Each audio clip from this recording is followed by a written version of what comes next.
this get Pam Bondi off the hook, or is there more indictments to come? I think Pam Bondi is certainly having a good day with President Trump, but I also think this is just the beginning. As you read in that Truth Social post, he's naming other people. And when I talk to people close to the administration, they're fully banking that there are going to be more indictments and potentially stronger indictments than the one we saw tonight. And so I don't think that this is going to end just with Comey, because we've seen the president very publicly name several other people that he very clearly wants the Justice Department to bring charges against. And what we've seen just in the last decade of our nation's history is that once people get a taste of lawfare, it whets their appetite for more. In other words, they bring the charges, they like the political jolt that it gives, and they look for other targets. And I agree, look, Trump has been looking for many other John targets. Bolton, he's identified them, yeah. Okay.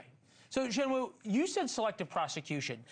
If you are James Comey's defense attorney, is this True Social from Donald Trump not like the best thing that could happen to you?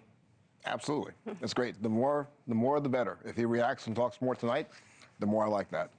That's just, usually it's so hard to prove things like that because there's no evidence of it. But here he's shouting it out to the world. So that's very helpful to the defense. So very helpful to the defense to say, is it totally up to a judge? Conceivably, this is a Northern Virginia judge, likely a relatively liberal judge, right? Perhaps. Generally speaking. It's different if it's different than if this was West Texas. Yes, I agree. Okay, yeah. So if you're James Comey's attorney, you're happy that it's in Northern Virginia. You're happy that you're going to have a Northern Virginia jury. What do you have to prove for selective prosecution? What is Comey's best hope here? I think the best hope is, one, it's such an unusual case. I mean, you have to find similar cases to say we're treating it the same way. But the biggest help to Comey's defense, again, is Trump's statements. To say, I want my revenge, they did this to me. Doing that to him has nothing to do with the facts of this case.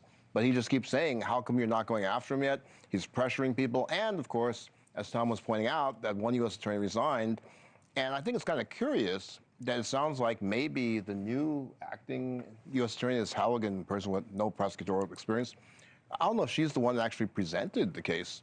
And there was one part of the indictment that the grand jury declined to indict on, which, to your point, makes it about as weak as you get, right? Right, yeah. Thank you for watching. Subscribe below and download our NewsNation app right now on your phone, and you will get fact-based, unbiased news for all Americans.